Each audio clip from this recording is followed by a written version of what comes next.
I coined the term journo-terrorist a couple of years ago. Now we've seen these left-wing so-called journalists really jump the shark and become terrorists.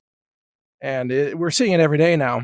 Chris Hayes of MSNBC is now out there saying, essentially, I'm paraphrasing, but he says that all Trump supporters and patriots should be murdered, should be killed, destroyed. All of a sudden, just in the last few days, we're seeing all these left-wing journo-terrorists. They think of themselves as journalists, but they're actually terrorists. They're doing two things. Number one, they're calling for Antifa violence. So they're promoting domestic terrorism on the left. And they're calling for the mass killing of either white people or Trump supporters or both, and Christians and patriots alike. This has changed the game. It's no longer just that these left-wing so-called journalists are anti-America. We know they hate America. We know they hate Trump. We know they are malicious and that they're willing to lie and deceive, and that they do so willingly in every article they write that attacks Trump supporters. These left-wing writers are liars. But now, beyond that, they have become, I say, enemy combatants in a civil war that they are waging against the United States of America and its citizens. Enemy combatants. It's time that we label these radical left-wing journo-terrorists enemy combatants, which means they are actively engaged in a war against the United States of America. They are actively promoting left-wing terrorism. They are actively calling for the mass killing of Trump supporters, which is Americans. They are actively promoting the land invasion of our country through open borders. And they are willing to use any technique, any lie, any dirty trick that they have to accomplish their goal of overthrowing the United States of America, nullifying the outcome of an election that they didn't like, and installing an authoritarian tyrant as the next president, while they run all the fake news media but call themselves the only authoritative facts. They are willing to silence their competition, i.e. the independent media.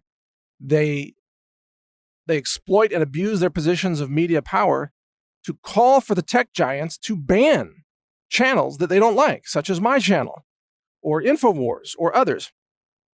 These left-wing media journo-terrorists / enemy combatants are demonstrating the worst traits of what the Third Reich demonstrated. Censorship, lies, propaganda, destroying human beings, calling for genocide, essentially. I mean, think about it. The media today is out there basically calling for the mass killing of white people. And some of them just do it bluntly, directly. It's not a secret. They call for it openly. They say they have to destroy white people. These left-wing journo-terrorists are maniacs. They are dangerous. And you notice what they do. They spend most of their time running hit pieces.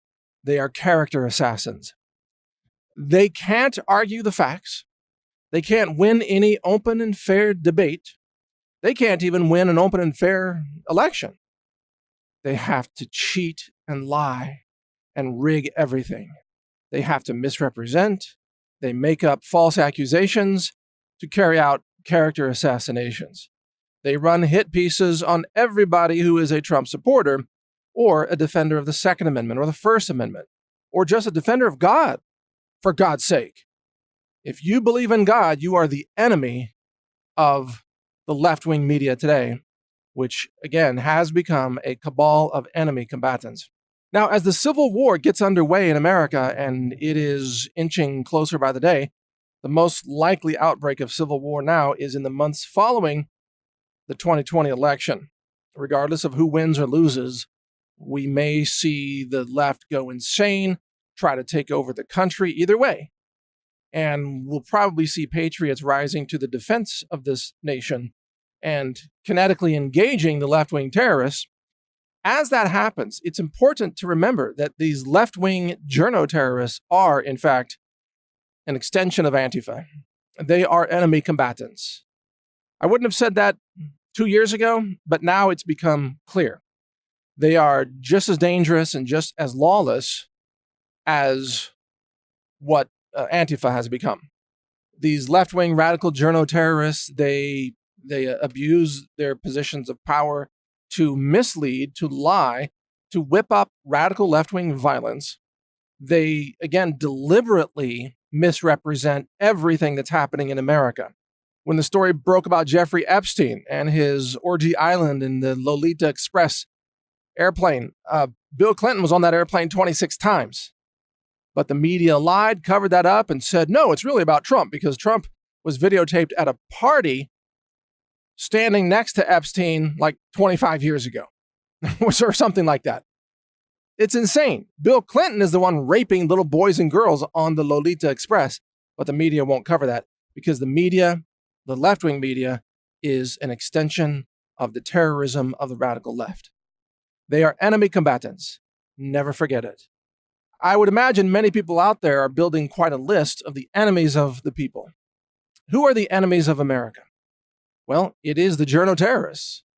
But it's also the CEOs of the tech giants and the high-level executives and high-level engineers and workers that run Google, that run Facebook and Twitter and Snapchat and all these tech giants, Pinterest and Vimeo, everybody else. They are all run by treasonous traitors, enemies of America. And they should be added to your list of interests, things to watch, people to watch out for, I should say, because they are dangerous to this country. And in the case of the tech giants, they are actively conspiring with communist China. Google is engaged in routine treason. I mean, every day it's treason by Google. They are trying to overthrow the United States of America. They funded CrowdStrike to the tune of $100 million, by the way. Yeah, that's right. They were part of the Russia collusion conspiracy involving the DNC, involving Hillary Clinton. Google has been part of treason from the very beginning, and they are working diligently to try to steal the 2020 election right now by rigging election outcomes. Google's executives must be arrested and tried for treason. And the same is true for Facebook. And Jack Dorsey at Twitter is a treasonous traitor who deserves to have, he should have his day in court. But if found guilty of treason, he should be executed. He is a dangerous, malicious, dishonest, satanic individual who pushes and protects child molesters on the left. He is essentially an enabler of child pedophilia and sex predators. That's what Jack Dorsey is. And he is a criminal mind. And he's not alone. The other tech giants are in the same boat. They all need to be on your list of things to watch. And I bring it back to what may happen in the Civil War. John Mark has a video now on Brighteon.com called Civil War II, Who Will Win? And in that video, he talks about the vulnerability of the cities and how the power grid can easily be taken down by taking down substations in rural areas that feed electricity to the cities. It is shocking to me that what the tech giants and the left-wing media propagandists, who are journo-terrorists, what they have in common is they all need electricity to operate. They all need fuel. They all need internet services, don't they? They all need food. And all these things, as John Mark said in his analysis of Civil War II, all these things can easily be denied to the left-wing cities. And as a civil war gets underway in America, I would imagine, even though I'm not personally advocating any particular action, just as an analysis, I would imagine that the cities would very quickly find themselves cut off from everything else. I mean, how hard would it be to cut the fiber optics lines coming out of Google servers? I mean, heck, your average backhoe working on a highway accidentally cuts the fiber optic lines every hour of the day. I mean, if someone were out there trying to do it on purpose, it wouldn't be difficult. And what about food deliveries? What about fuel? What about electricity?